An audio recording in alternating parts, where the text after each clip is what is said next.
Endeavour, SpaceX's go for deorbit, entry, and landing. Copy, go for deorbit, entry, and landing. Good news.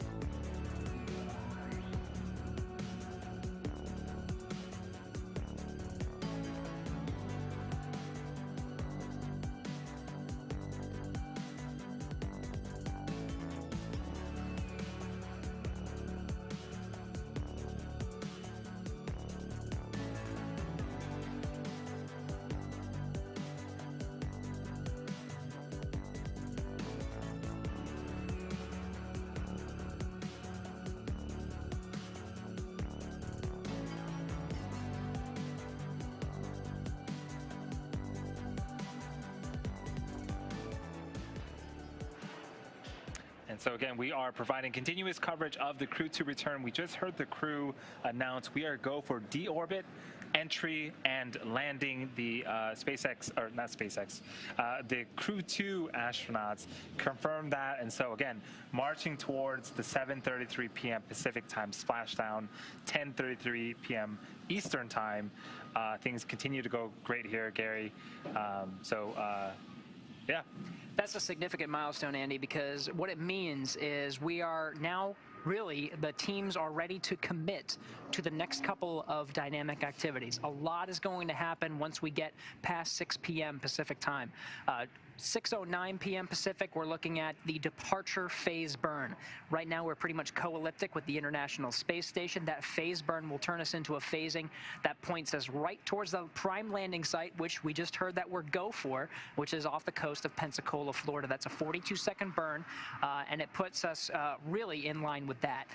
It's not too long after that where we'll see the Dragon slew for claw separation and trunk separation. The trunk will go off into the distance and burn up in the atmosphere. In the meantime, the Dragon will reorient itself, putting the heat shield right towards the atmosphere of the Earth, where it will do the bulk of the work of slowing the vehicle down from 17,500 miles per hour to 350 miles per hour.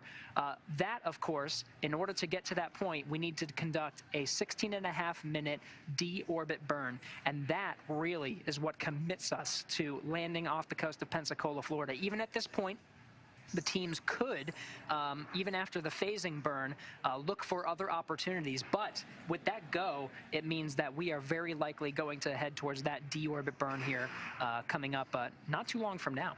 Yeah, and we heard about 30 minutes ago that weather, sea states also looked great, and that definitely was taken into account before given the go. So yeah, the astronauts, I'm sure, are ready to go home. And on screen right now, we have a view of them looking at their display monitors. Again, they have access to a lot of information of the vehicle that they can use and refer to for re-entry. So you see the display is looking at the ground track. They have a full map of the Earth, and they're looking at their relative position as they orbit the Earth, which is, at this time, still co-elliptic with the International Space Station. We'll be getting to that point very shortly where we line up with the prime landing site. Flanking on each of the screens that were on both of the sides, each respective of the commander and the pilot was an outlay of where the Draco thrusters were. So they are able to see the Draco thrusters firing, making sure that they're doing their job with that 42-second burn that's coming up here in just about 12 minutes.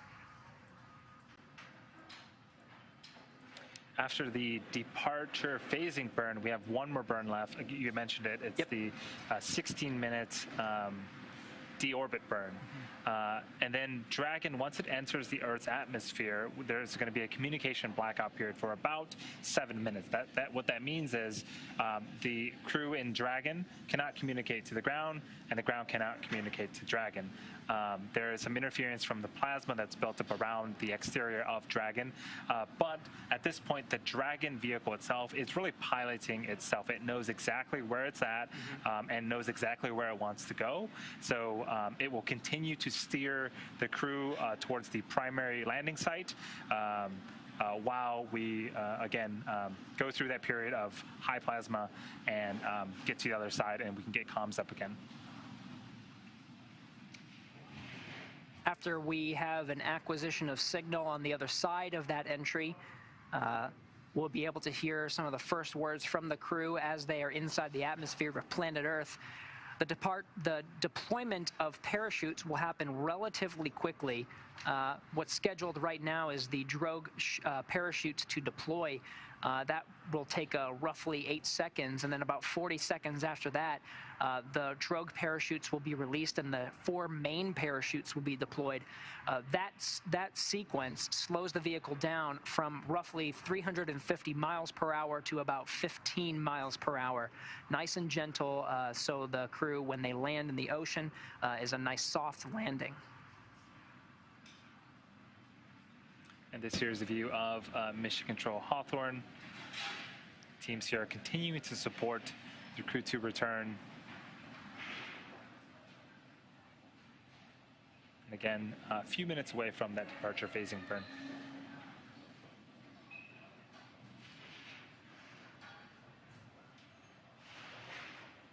The teams here handed over to a new shift. There was a shift of flight controllers that looked over the undocking phase as well as the fly around and the exit of the approach ellipsoid, all of which was under joint operations with the teams over in Mission Control Houston. And then in between that, they handed over to a new shift. These flight controllers are overseeing the phase of flight that we're in right now, which is coming up to be, like as we're saying, Andy, is a very critical time with the phase burn. We're going to be separating the Dragon trunk, committing to a deorbit burn and landing off the coast of Florida. Again, we heard a go for deorbit burn entry and landing. That means that the vehicle is healthy, the crew is prepared, the recovery teams are in position, and the weather out in Pensacola, Florida is cooperating. This is one of the reasons why we are doing this indirect handover, is for this moment. The Crew 2 astronauts undocked before the Crew 3 astronauts launched to the International Space Station, primarily because the weather that was predicted for tonight's landing was predicted to be very, very favorable. And we're hearing reports that that is true, that the sea states are very calm. The wind speeds are also calm, not exceeding 5 knots. The recovery teams are already out there, and we're aiming for our prime splashdown location off of the coast of Pensacola, Florida. Yeah, the Corps described it as lake-like, which right. is about the best thing you can hear if you're an astronaut coming home. There are a couple things that they look at. So the wave height is important, as well as the period of the waves, or how often the waves are crashing. So again, green on all accounts, really, in terms of sea state and weather, which is great and excellent news.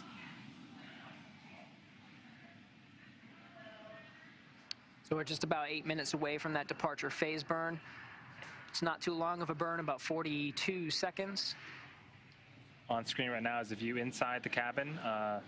The arm, or the hand at the middle of your screen, that is Thomas Pesquet's hand of the European Space Agency. You can see that on his, I believe that's his left thigh, there's a tablet. That is where all of their procedures and instructions and manuals that they can refer to, it's all housed there. And so we heard the Corps and the crew talking to each other about certain procedures and steps.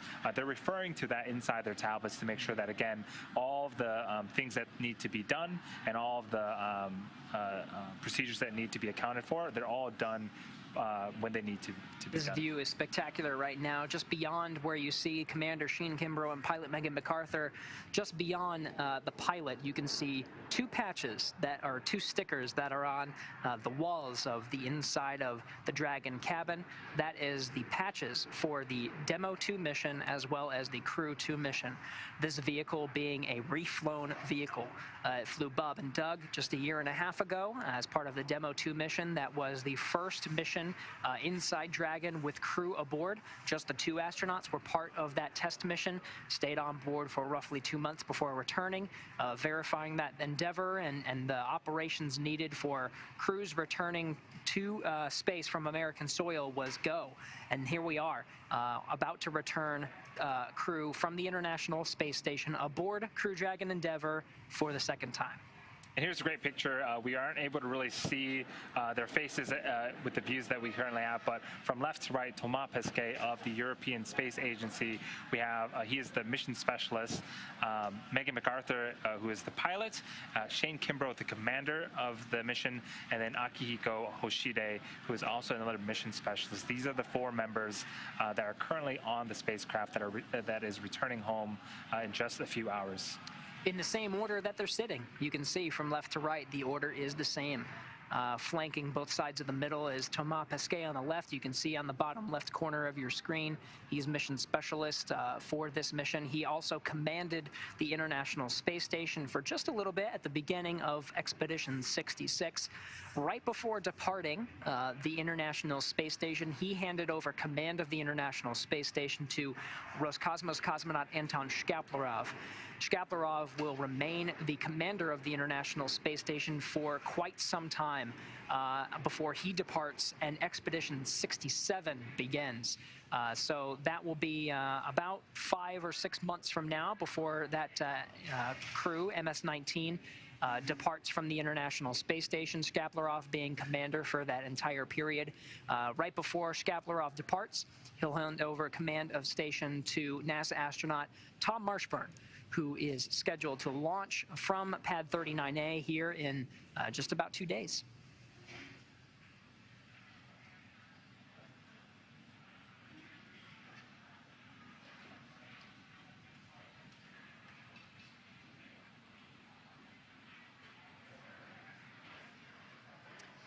We were getting very lucky with some of those views from inside Dragon. We'll see them periodically as we are able to see them. As the Dragon orbits the Earth, it catches various ground stations that are able to provide high bandwidth communications and provide that in-cabin video. You can see the crew. Really, the Dragon is flying itself. So they are just monitoring. They are looking at the different thrusters. They're looking at their trajectory. They're looking at the time. Because each of these maneuvers are executed at very precise periods. About 4 minutes from now is when we're anticipated to execute the departure phase burn. So they're just standing by, waiting for that period. You can see the reason that they're suited up is to give plenty of margin, plenty of space between the time that they suited up and some of the more dynamic phases of flight. The suits are not required for the entire journey from the International Space Station down to planet Earth. In fact, we even saw they had a period where they doffed or took off their suits. They had a little bit of time to have a crew meal. They had some fluid loading, really just drinking a lot of water in preparation for the 4Gs that they're about to experience.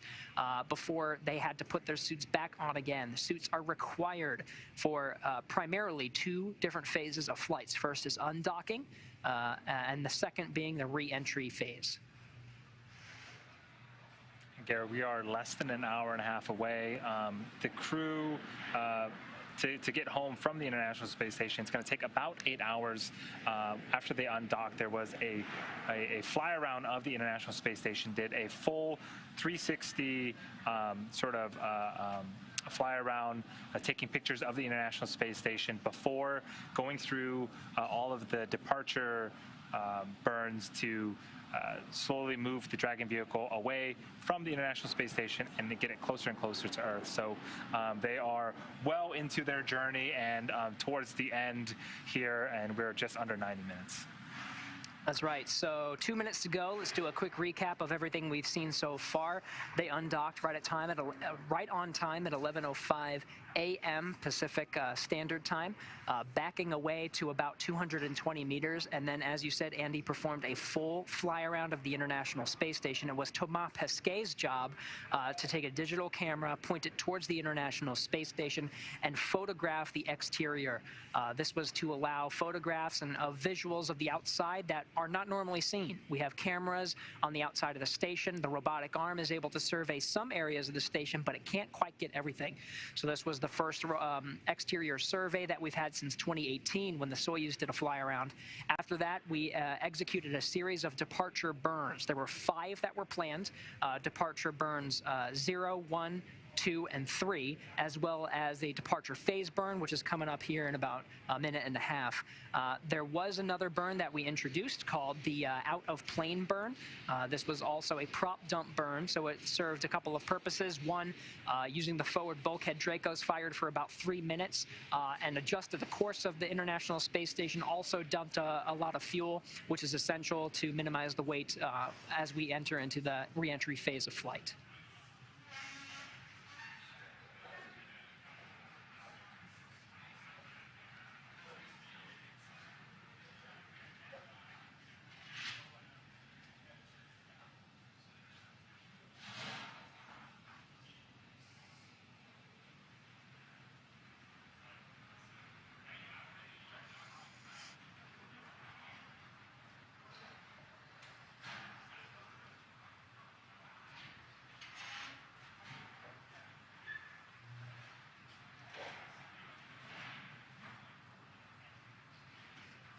So we just saw the crew. They are seated and buckled into their seats, getting ready for, again, the departure phasing burn. It's going to line us up to our primary landing site, which again is off the coast of Pensacola, Florida.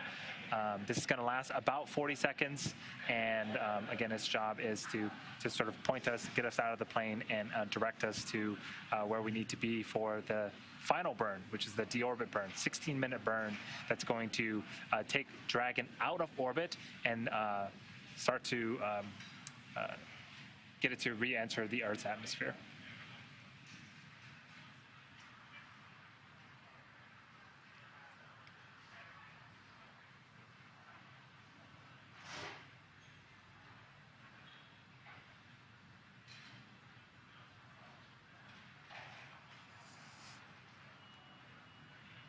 So on screen right now, if you look on the very right-hand side of the screen, now the left-hand side of the screen, there is a hatch there. That is the side hatch that the crew will be egressing out of once the Dragon capsule is recovered out of the water, hoisted onto the recovery vessel.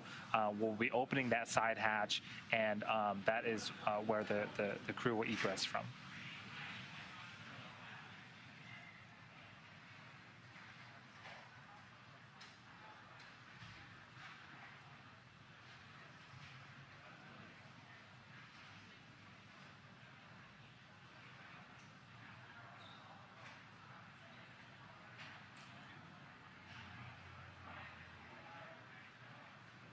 So there's on screen right now, underneath the display panels, there are some buttons. There are also some buttons on the armrests of the chairs. Some important features, they get dedicated their own buttons, things like being able to cut the main parachute after we deploy them. Communications get their own button as well. And so that is just sort of part of the design of the interfaces that the crew gets to use as part of the Dragon vehicle. This way is right there. They don't have to pull up a different display. They can make that quick action. Of course, the parachutes themselves should automatically deploy. The whole flight is meant to be automatic, but having that extra layer of protection, knowing that they are able to simply push a button and execute a very critical procedure so the parachutes don't drag them around in the water, that is a very critical capability to have. The seats themselves also actually actuate. They can be configured to a number of different positions, whether we are preparing for liftoff or landing, and it's just to make sure that we orient the astronauts in the most comfortable position, the safest position for those different parts of the mission.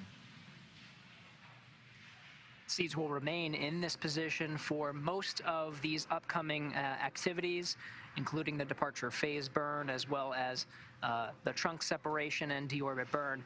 Right when the crew enters into the atmosphere, the seats will actuate. They'll get into a slightly different position. Right now, this position being good for monitoring the the displays and having access to them, but the seats will rotate once they start getting into the parachute deployment to brace them for landing. It'll be slightly more upright, not exactly perfectly upright, but just slightly more upright to allow them to take the loads of that 15-mile-an-hour splashdown. So after this departure phasing burn, the next event that's going to happen is we're going to be separating the claw, then jettisoning the trunk. So the claw is essentially an umbilical that connects the trunk to the capsule of the Dragon. So we saw earlier there was a graphic. The trunk is essentially the bottom half of the vehicle. It's unpressurized, and the crew sits in the capsule. So the claw needs to be disconnected, essentially. That way the trunk can be jettisoned.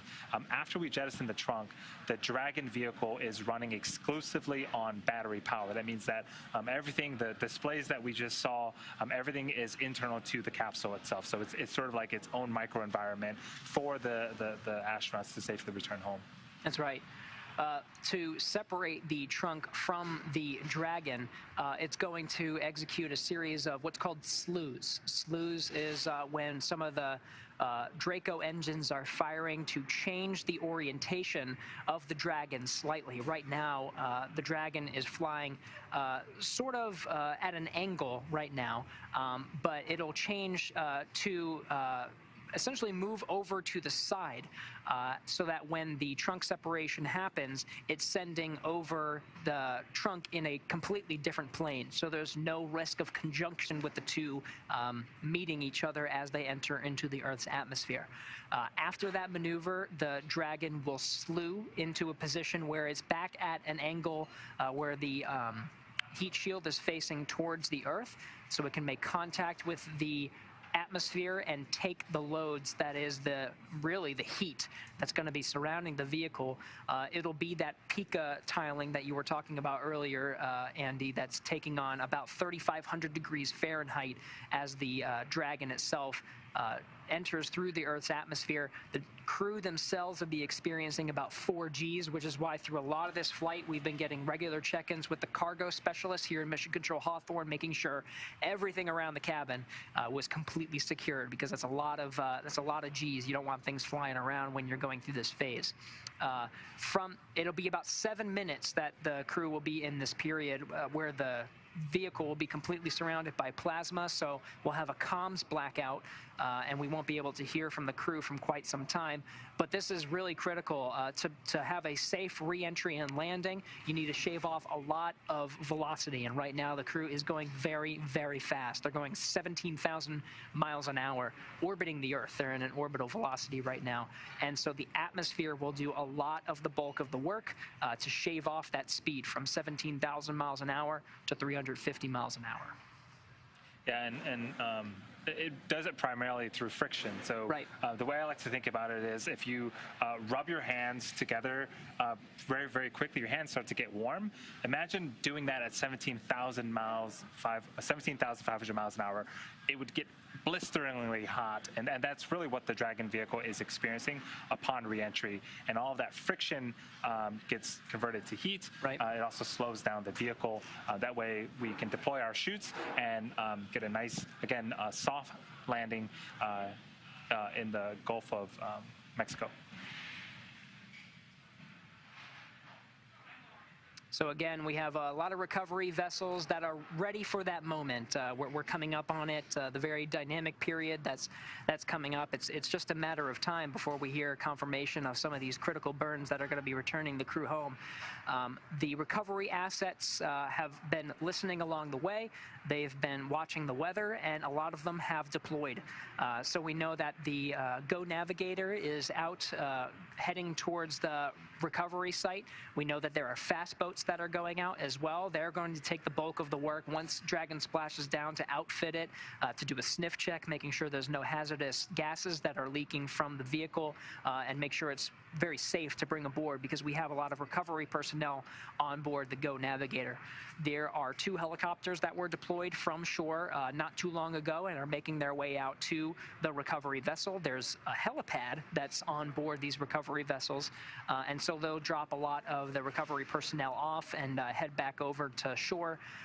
It'll be some time that the teams will be there to be able to take the crew off. There's medical personnel there. There's representatives from different organizations. We have European Space Agency. We have the Japan Aerospace Exploration Agency, NASA, and then, of course, SpaceX personnel all going out to support this landing.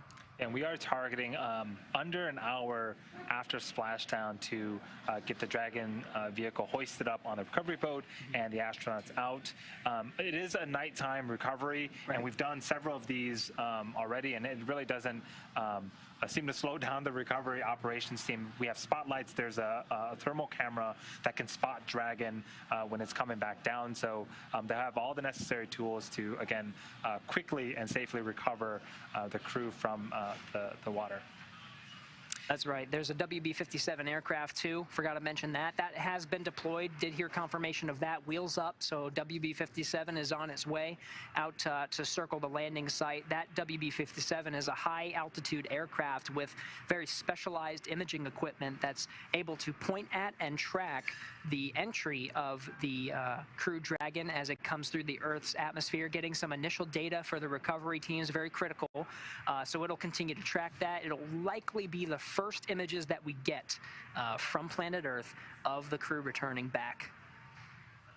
And we talked about Dragon jettisoning the trunk. The trunk sheds a ton of mass, a couple thousand pounds actually. The Dragon vehicle itself is also quite massive in that sense. When it splashes down, it's actually waterproof and it can float. So there really is no risk of water getting into the capsule.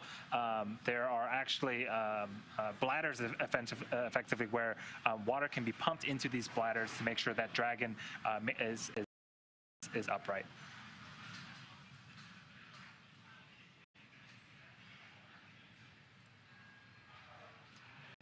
So for those just joining, you're watching live coverage of the return of NASA's Crew 2 mission.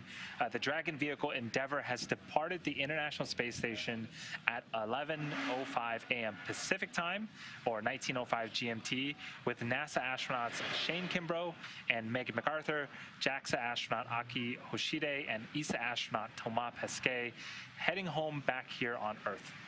Following departure, Dragon did its first ever fly around of the International Space Station and then underwent a sequence of departure burns. Since then, the crew has enjoyed one meal aboard the spacecraft, and of course, they got suited up, which you're seeing from some of the views on board now.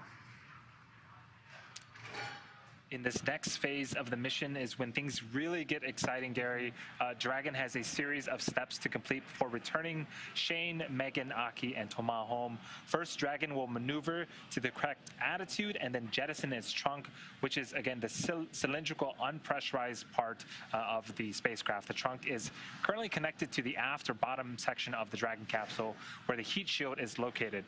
So in order to expose that heat shield and get the vehicle ready for atmospheric re-entry, will jettison the trunk. From there, the spacecraft will use its forward thrusters to perform a deorbit burn, which will put Dragon on a trajectory to return to Earth. It really commits them to do so. That burn will last about 16.5 minutes once it starts. And to prepare these upcoming events, right now the Dragon capsule is doing a couple of things autonomously. It'll start to isolate the thermal control systems, fluid and thermal control system fluid loops from the radiator. This system is what will help keep the internal temperatures of Dragon temperate for Shane, Shane, Megan, Aki, and Thomas during re-entry. Dragon is also initiating separation of the claw mechanism. Again, that's going to terminate data, power, and fluid connections between the capsule and the trunk. So we're waiting for the next series of steps. First, of course, will be the slewing to separate the trunk. There will be a claw separation, and the trunk itself will jettison. And, of course, we'll enter into the deorbit burn. We're monitoring to see if there will be a departure phase burn I know we're past the point where we were tracking that, but we did introduce, and we didn't talk about this, was an out-of-plane burn. And it was also a prop dump burn. It fired the forward bulkhead Dracos for about 3 minutes. And so the teams here are analyzing the phasing, and it looks like we'll make sure that there is not that departure phase burn, but we may be heading right into the deorbit burn here very shortly. Yeah, so we are expecting that slew, or again, the maneuvering to jettison the trunk. We'll start that in about 8 minutes here, and then the call separation is expected just past 6:30. So again, Dragon's going to start to maneuver itself. Call separation comes first, right, and then trunk separation. Right.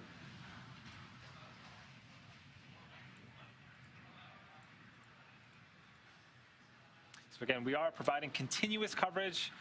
Gary's been here for the better part of the day, all the way from undocking, and then we'll cover through splashdown and recovery of the team as well. So don't go anywhere. We are just waiting on a couple of major events here, enjoying some views of the crew inside the capsule, as you can see on screen.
Dragon, deorbit sequence start in 5 minutes. Copy, we're set.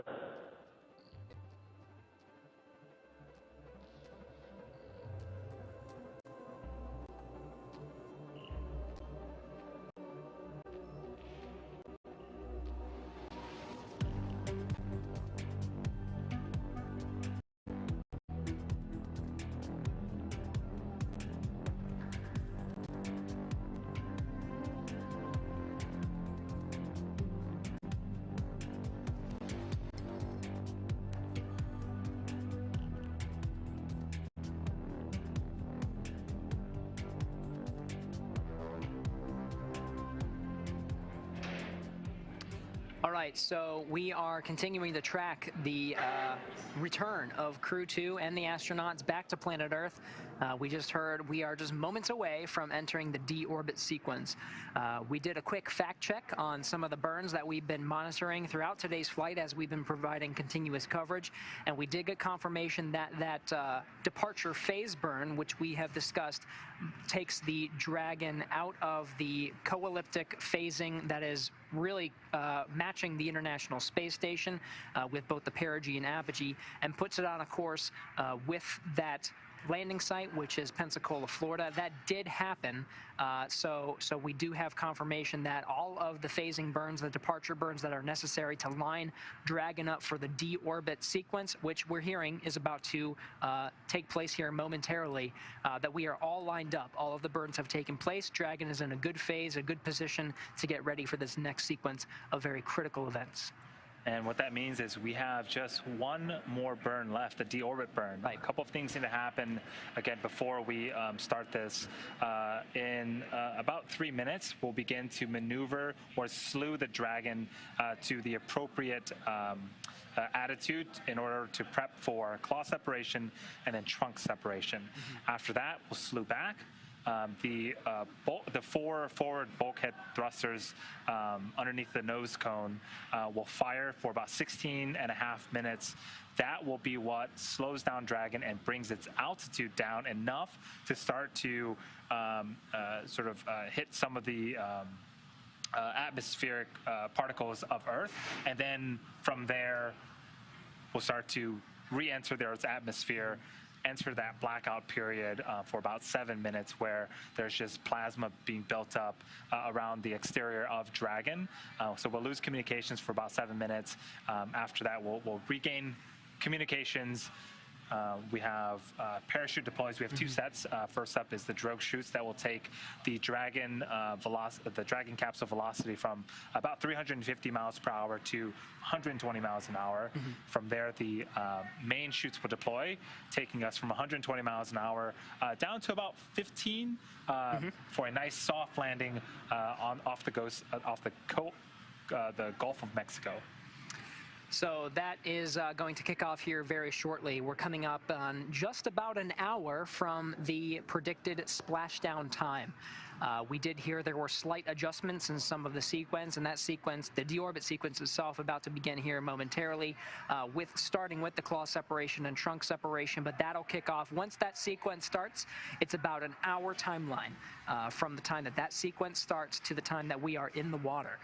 We're still targeting 7:33 p.m. Pacific Standard Time, 10:33 p.m. Eastern Standard Time. Yeah, so again, everything that we just talked about is going to happen in that hour. So, right. We saw the crew enjoy their meal. They donned their spacesuits once again, and they really had a bit of a respite before these very dynamic portions of the operation. So things will definitely get exciting here in the next couple of minutes.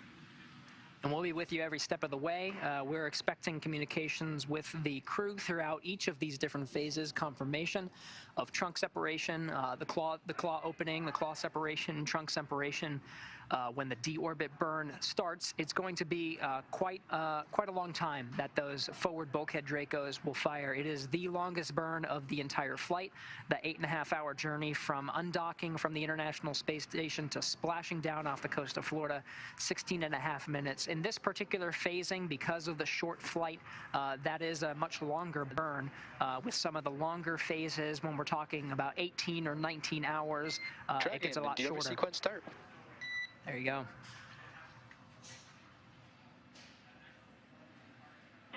Copy.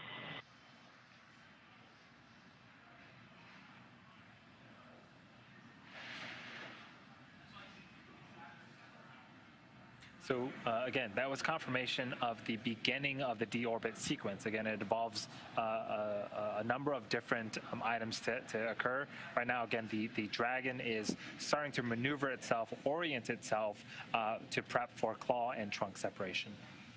So the first step is the claw separation. Right now, we're in the preparation phase. This is an automatic sequence now that we're in the deorbit sequence, which just kicked off. It's an automatic sequence that starts with claw separation.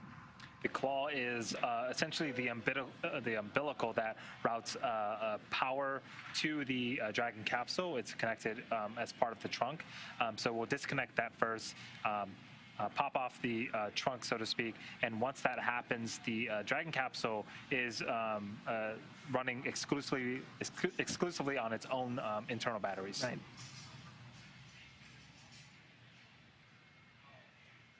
And there's plenty to spare, too, through the 6 months or so that the Dragon has been attached to the International Space Station. It really hasn't had to rely on its own power at all. The International Space Station has gigantic basketball court-sized solar arrays, in addition to a couple of new solar arrays that some of the Crew 2 astronauts themselves installed and deployed on the outside of the station, all providing power not only to the International Space Station, but to the Dragon while it's been docked. During the docked phase, the Dragon itself is connected via umbilical that provides communication and, of course, power to the vehicle. So the batteries were fully charged for the ride home, and then even upon separation, you can see, you were able to see through some of the views, the trunk itself has a series of solar arrays that are on one side of the trunk, able to provide a small amount of power throughout this phase of flight.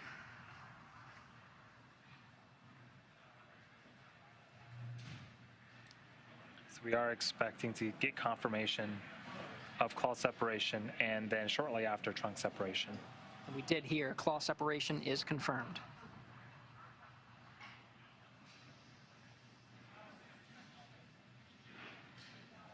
Dragon is now automatically going into the preparations for trunk separation.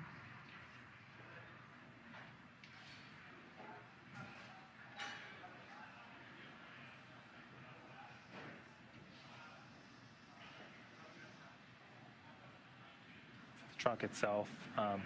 Separating it exposes the heat shield. Again, that is very necessary to protect the capsule from the high temperatures that it will be experiencing during re-entry.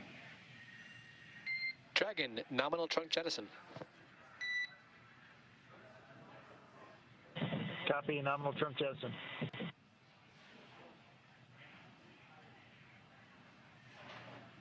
It's a great way to start off the deorbit sequence. The trunk is off, and everything is going smoothly so far. Coming up next, we're going to be reorienting the Dragon and then starting up the deorbit burn. Right now we are in a slew. So now that the Dragon has physically separated the trunk has confirmed to have separated itself from the Dragon capsule. That slew had Dragon oriented slightly to the side relative to how it is orbiting to allow there not to be a conjunction between the two bodies as they now enter into the deorbit phase. So now the Dragon itself is slewing into a position with the forward bulkhead Dracos pointing straight at the velocity bar, or the V-bar, essentially the same direction that the Dragon is orbiting, to be prepared to fire the 4 bulkhead Dracos for 16.5 minutes. That sequence should be coming up here in about 2 minutes. We should be hearing the confirmation that the forward bulkhead Dracos are firing. And we'll monitor that, make sure that the deorbit burn is good and that we have a good burn. Once that burn is complete, Dragon is committed to re-enter the Earth's atmosphere and splash down off the coast of Pensacola, Florida. Yeah, that's going to be the last time that we fire the forward bulkhead thrusters on the Dragon vehicle. And so, again, after we finish the deorbit burn, the nose cone, which is currently open right now, we're going to be closing that. It takes a couple of minutes to close, and then it latches shut. This protects the avionics and all of the items underneath the nose cone, but we'll latch that shut because we're not going to be firing the Dracos anymore. And then Dragon really will be on its trajectory towards the primary landing site off the coast of Pensacola. And we're hearing confirmation from the flight control teams here in Hawthorne. The Dragon capsule is now switched its attitude. It's slewed into the deorbit position and is in the deorbit attitude. Now standing by for about a minute from now, where the Dragon itself will fire those 4 forward bulkhead Dracos, beginning the deorbit sequence, a very critical part of today's flight.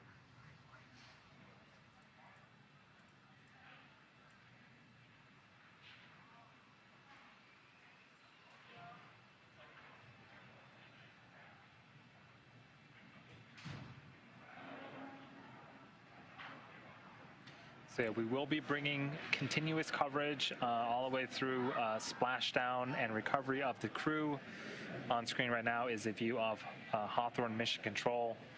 Folks are starting to gather around, anticipating Crew 2's return, again, off the coast of Florida in under an hour now. That's right. We are in the home stretch.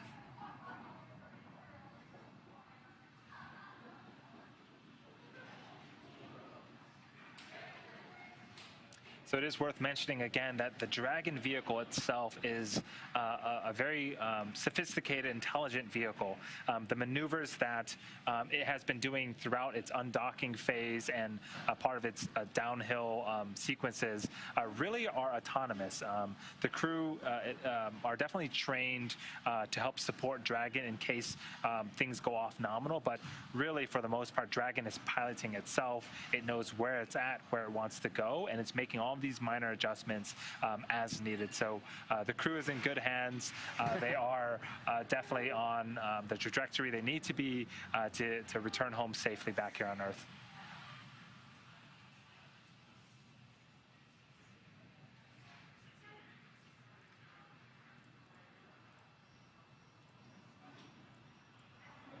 So we're just moments away. Again, the deorbit sequence has started right on time. So we had a confirmed claw separation and trunk separation. Dragon is now in an orientation with the forward bulkhead Dracos pointed where they need to be for this very critical burn, the deorbit burn. We've been waiting for this moment for quite some time. A lot of the departure burns that we've been following over the past couple of hours have been really in anticipation of this moment. We've been following weather all along the way because once we start this deorbit burn, really there's no going back. That means that the Dragon itself is committed to return back to Earth. And confirm that the deorbit burn has started. Initial checks show that the dynamics of that burn are looking pretty good. This is going to be a long burn, 16.5 minutes. So a quick recap, within the last 10 minutes, a lot has happened. The Dragon has jettisoned its trunk and initiated the deorbit burn, which started now at about 6:40 p.m. Pacific Standard Time.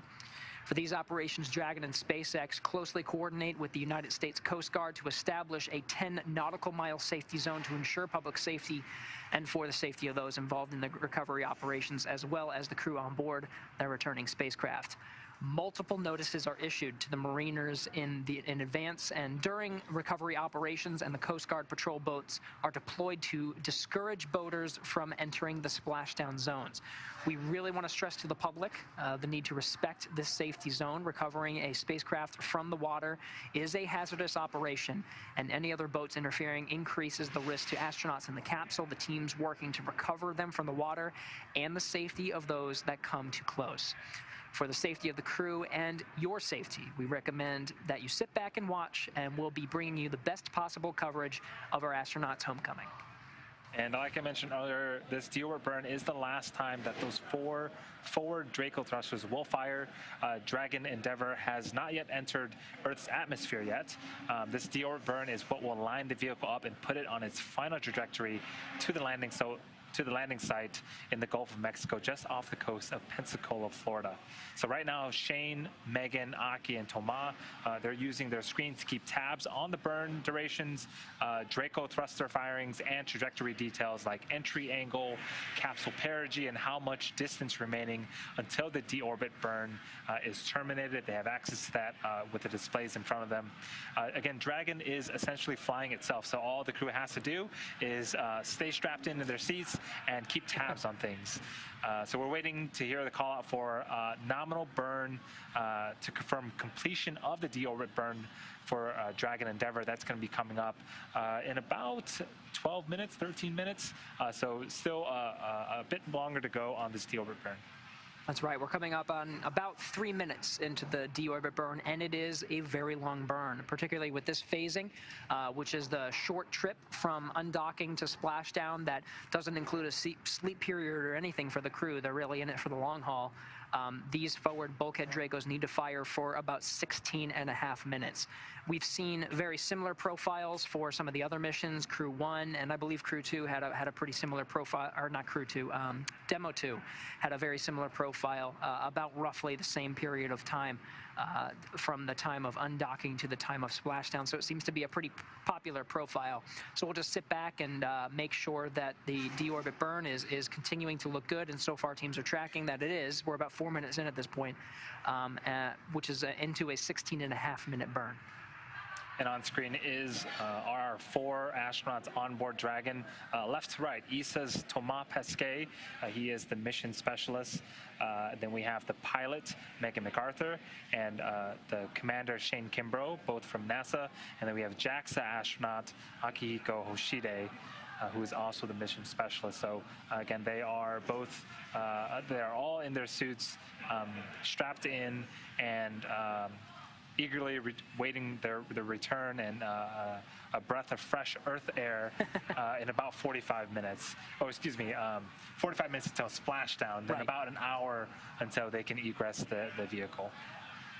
Each of them has had a long journey on board the International Space Station. They've been in space for 199 days. 198 of those were attached to the International Space Station. Each of them have had very critical roles in some of the activities that have taken place on board. Thomas Pesquet just handed over command of the International Space Station. He was commander for just a little bit for the very beginning of Expedition 66. He took over command of the International Space Station from Aki Hoshide, who had it for quite some time during Expedition 65. He was the International Space Station commander. Of course, we heard that Shane Kimbrough is the commander for the Crew Dragon vehicle, and each of those 3 have conducted several spacewalks on board the International Space Station. There have been 4 spacewalks completed that each of them took part in. Thomas Pesquet taking part in all 4 of them.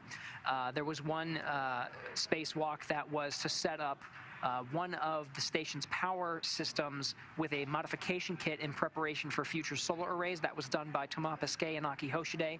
The first time that international astronauts not from the U.S. or Russia were part of a spacewalk, so they did make history there.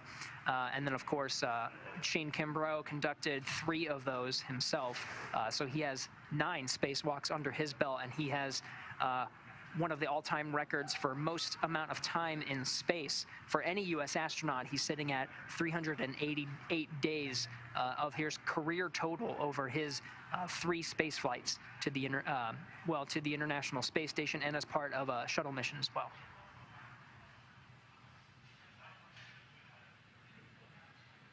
Six minutes into the 16-minute deorbit burn. We're looking good. Yeah, earlier we had a out-of-plane burn, and that was also used as a propellant wasting burn.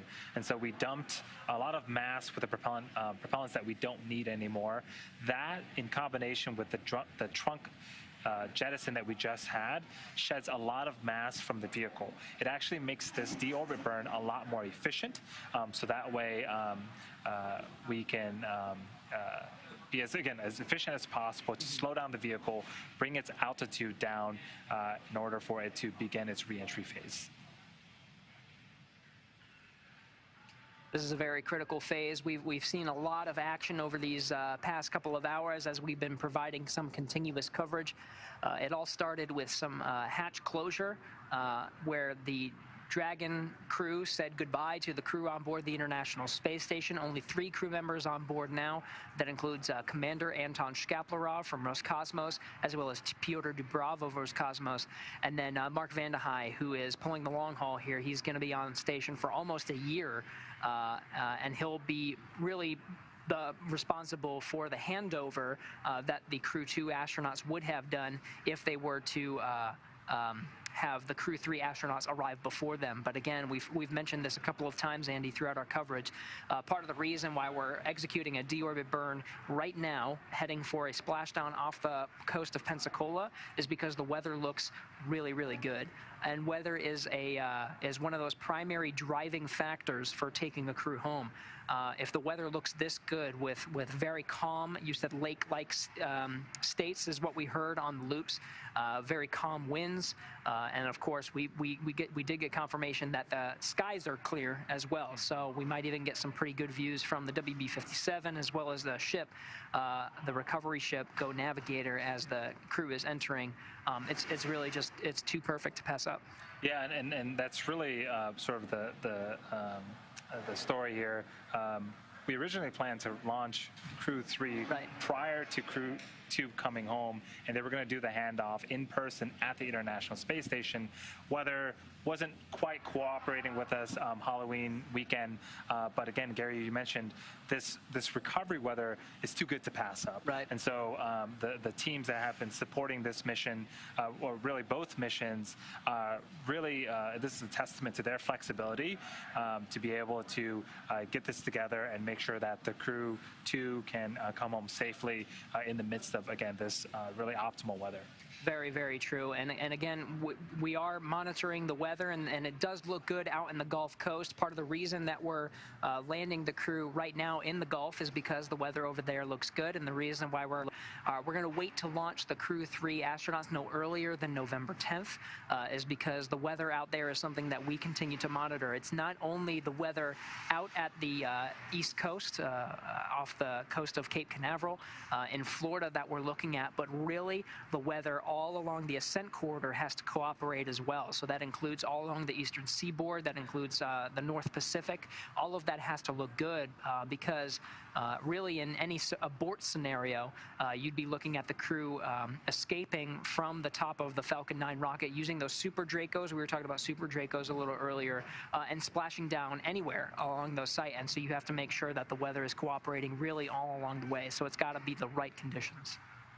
Yeah, there are multiple teams that plan for all sorts of these types of contingencies. It is fantastic when things go well, as we've been seeing for a very long time, and we love that. But we want to make sure that in case anything were to go awry, we have plans for that. And weather, again, is one of the things that we need to make sure we pay attention to. So we're about six minutes away from finishing this deorbit burn. Again, this is the last burn for the Dragon vehicle. After this, we'll close the nose cone, flip the Dragon around, and start to head into the Earth's atmosphere.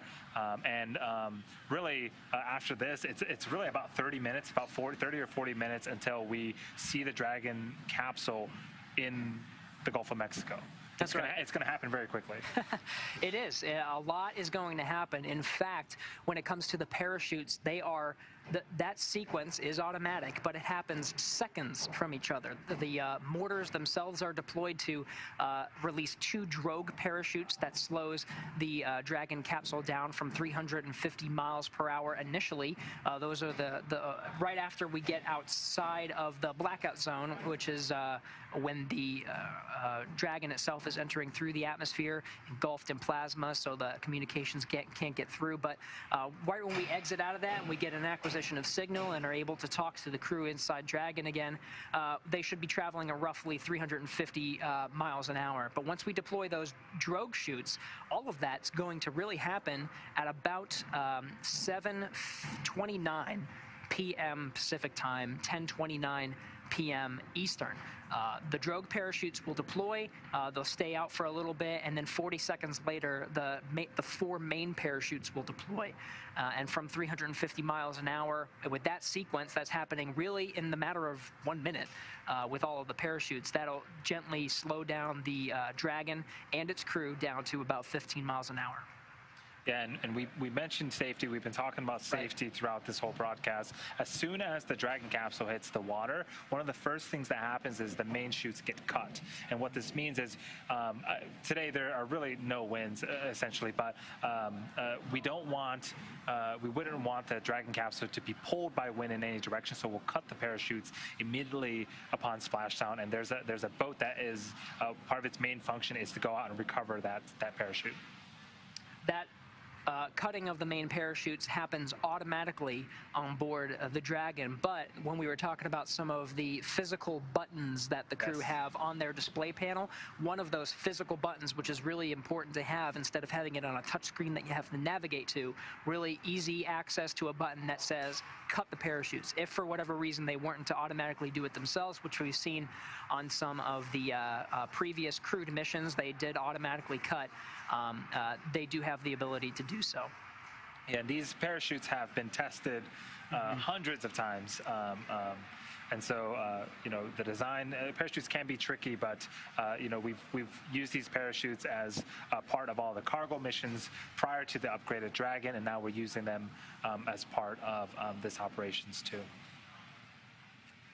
As you mentioned, right after the Dragon splashes down in the ocean, there are two what are called fast boats that are part of the prime recovery team that'll immediately go out to the capsule. One of the boats will go right over to the capsule and start outfitting it with some rigging equipment. They'll do a sniff check to make sure there are no hazardous gases that are leaking from the spacecraft, make sure it's safe for the next series of events where the Go Navigator's recovery ship will go out and hoist it onto the ship itself. But you were mentioning the other fast boat. It serves as a backup to that boat just in case it were, you know, some motor function were to happen and it can't get out to the capsule in time. But its prime function, if the other boat is looking pretty good, is to go collect the parachutes. Yes.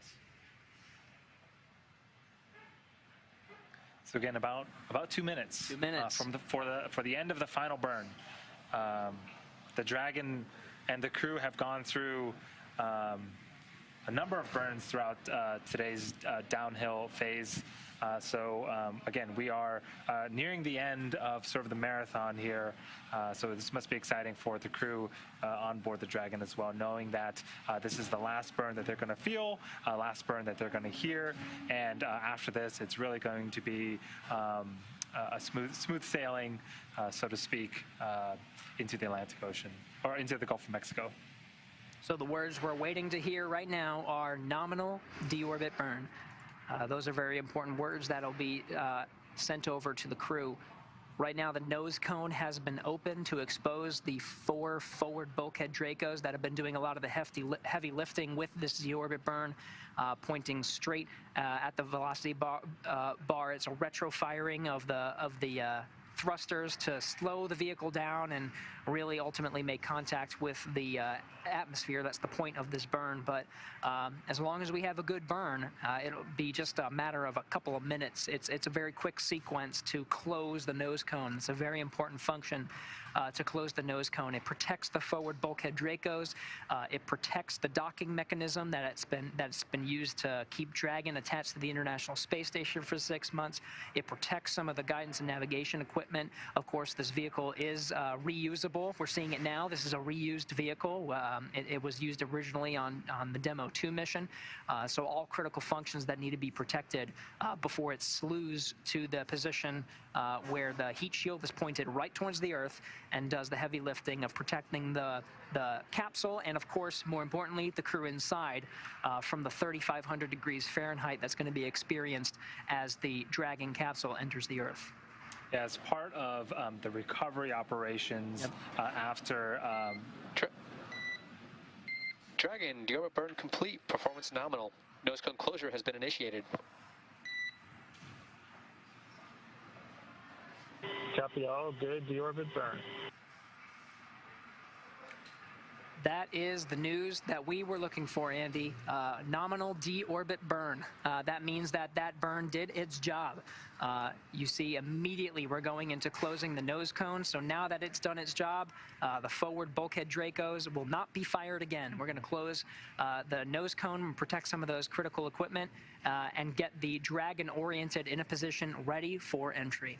Yeah, so it takes a couple of minutes for the nose cone to close. It doesn't just swing shut. And so it'll be closed, and then there'll be latches that will secure it into position. From there, we will slew the Dragon into his orientation to make sure that the heat shields are facing forward, so to speak. The heat shield will be what meets the Earth's atmosphere first. It'll absorb and dissipate all of that heat upon re-entry, and then we'll we'll go through the blackout period where we won't have comms from Dragon to ground or ground to Dragon. Then after that, we'll deploy our parachutes and land. So the atmosphere is going to do a lot of the work here to slow the vehicle down. We're still close to orbital velocity. Of course, we're a little bit slower because we're dropping in altitude, and that is purposeful. The Dragon and the crew inside is now committed to enter the Earth's atmosphere and splash down off the coast of Pensacola, Florida. Dragon systems look good. The crew is monitoring every step of the way and checking in and saying that they are following closely. Everything's looking good on that end, and of course the weather is cooperating, which is super essential. So we're about to enter into the atmosphere and slow down all the way down to 350 miles per hour. It's going to be a number of minutes for that procedure to take place. It takes about 7 minutes from the time that we enter into the Earth's atmosphere and lose the signal with the crew. So don't worry, that is normal. We expect a loss of signal for about 7 minutes. The communications can't get through the plasma that's engulfing the Dragon on its way in. But it should be about a 7-minute period. It's predicted, right? So there might be a little extra lag time in there, just depending on a series of events. But they'll be calling to the crew at the end of that anticipated period to check in and hear how that sequence went and make sure everything is good for the next series of automatic events, which is the deployment of the parachutes and eventual splashdown. Yeah, it is important to note that prior to the deorbit sequence, we did hear communications from the crew to the core here. They were updated on timelines, so the crew onboard Dragon knows exactly what to expect too. Yep. They know when the blackout period is going to happen. They know when approximately the signal is going to be coming back, and we typically hear pings sometimes from Dragon to ground, and sometimes from ground to Dragon, waiting for the acquisition of signal. So there are no surprises. Every party that's supporting this mission is well aware of what is about to happen. So it's going to be a number of minutes until we actually get into the entry sequence. Right now we're coming up at about 7 p.m. Pacific time, which is 10 p.m. Eastern Standard Time. It's about roughly another 20 minutes until we actually get into that entry interface. So it's still some time. We are right now in a good position with the deorbit burn sequence initiated, and it puts Dragon in an orientation getting ready. We can see it slewing now to get ready for that entry prep. Really with the heat shield pointed towards the Earth. So we're in the final stretch here, Andy. It's really happening. So we should get confirmation, if not already, that the nose cone has closed, and we are getting confirmation nose cone is closed. And so again, we are slewing to the right orientation, and during this for the next 19 minutes or so, Dragon's altitude is decreasing, and then once we get low enough and start building that friction, we will enter the blackout communication. So around 7:19 p.m. Pacific time is when we're expecting the blackout communications period. So as we begin the second half of entry, Dragon is now beginning to flush nitrox into the cabin and continuing to top off Shane, Megan, Aki, and Tomas' suits with cool air. Again, this is what will allow the cabin temperature to remain comfortable while external temperatures reach 3,500 degrees Fahrenheit. That heat shield is pointed forward, leading the capsule to that landing site. And we are targeting the primary site today, tonight, off the coast of Pensacola, Florida. So very exciting. Under 30 minutes, or just over 30 minutes. 7:33 p.m. Pacific time is our targeted splashdown time. Right. We did hear that call up to the crew that we're still targeting that same exact site, even with slight shifts in some of the other events, particularly with the loss and acquisition of signal, that 7-minute blackout period that we were talking about. But all in all, we're still looking at that same time for splashing down in the Gulf of Mexico.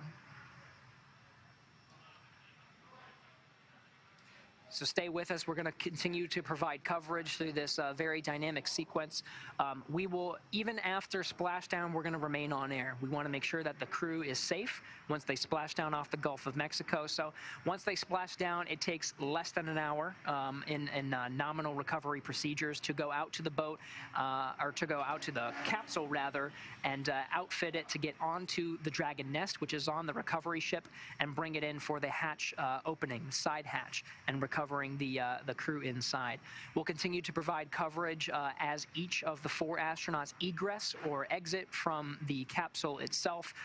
We hopefully will get some views of them, maybe pumping fists, or as long as they're feeling healthy, of course, we'll get some views of them on the recovery ship.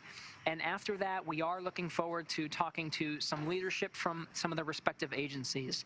We're expecting to have some representatives from NASA, the European Space Agency, and the Japan Aerospace Exploration Agency call in to provide some final comments now that we can declare a mission success. All coming up very soon, but first we have to pay attention, of course, on the mission itself, making sure that these crew members are about to return to homes, return back to Earth safely.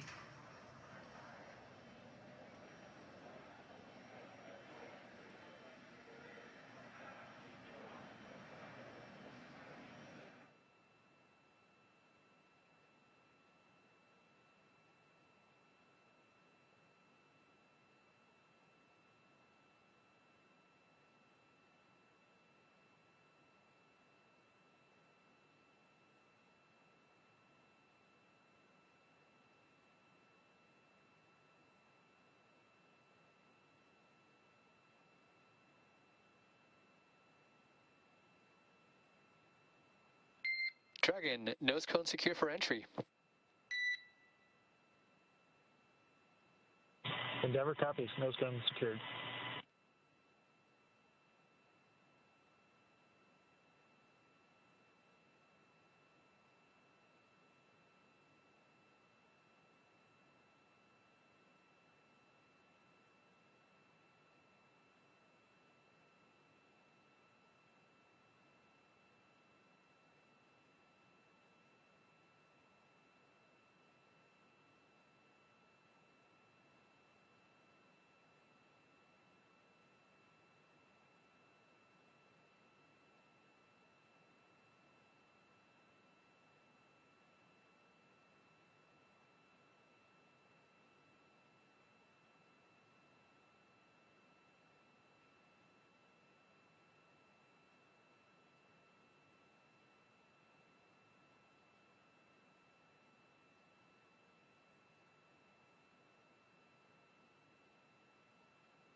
Endeavour, SpaceX for entry brief.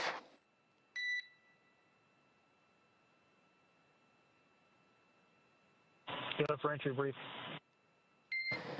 Shane, things are looking really good. No deltas to timeline. Vehicle is nominal. We're tracking no issues for entry. Entry targeting is also nominal. Note that you may see the landing site slightly off in the world view.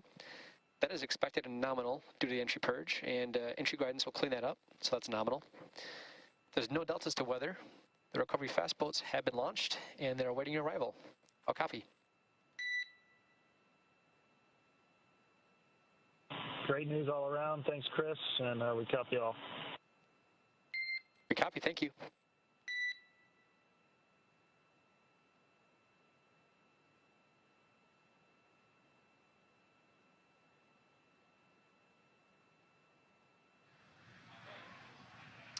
Further affirmation that everything continues to look good.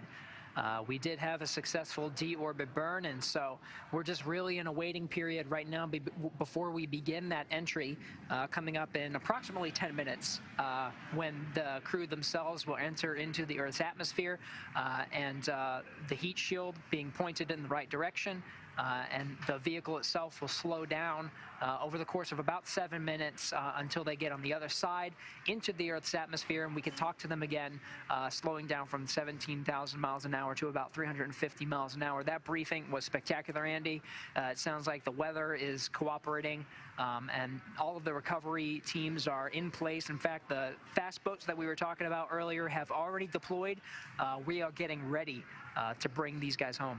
Yeah, there are really no changes in what we were expecting, or what we heard prior to the deorbit sequence. So in that sense, everything was great leading up to the deorbit sequence, and everything remains great right now for crew splashdown and recovery. So again, we've been hearing nothing but good news all broadcasts. We are about 5 minutes away from slewing of the Dragon to orient it correctly, and then a few minutes after that from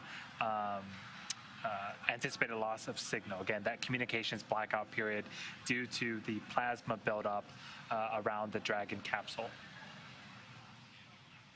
So a lot's going to happen. Let's go through the sequence of events here while we have a little bit of time as we're waiting for that slew, of course, and then, of course, the entry sequence itself.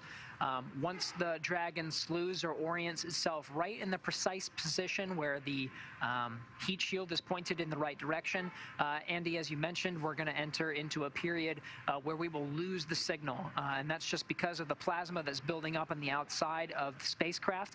Communications can't get through, so the plasma is building up because we are using the atmosphere itself to slow us down.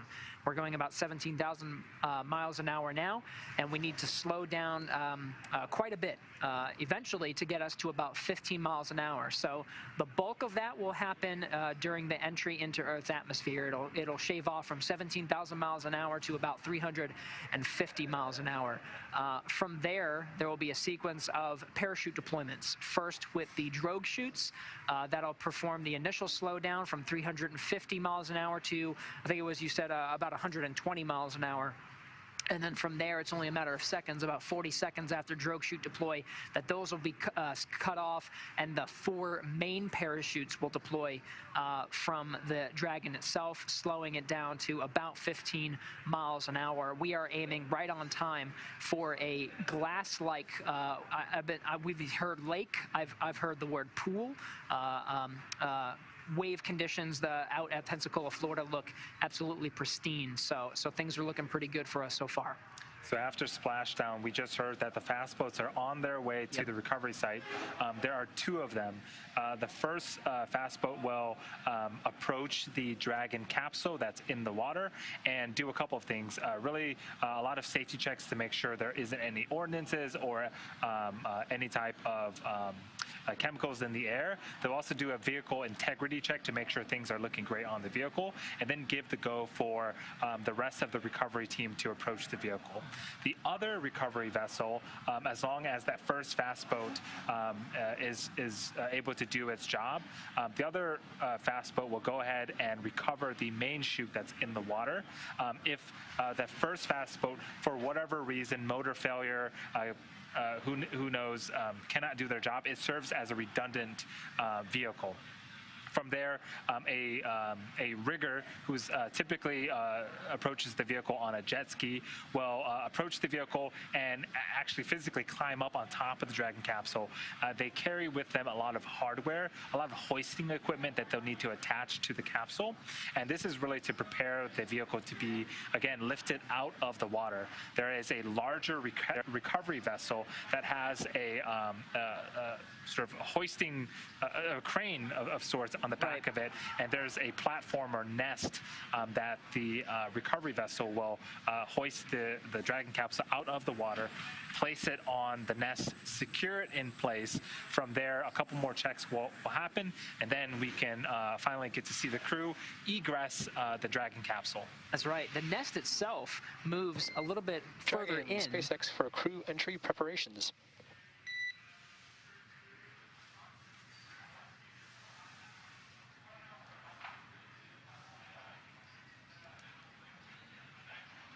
Hey, SpaceX, our tablets are secured, restraints are tightened, visors are down.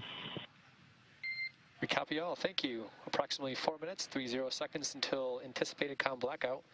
We'll see you on the other side at 0326.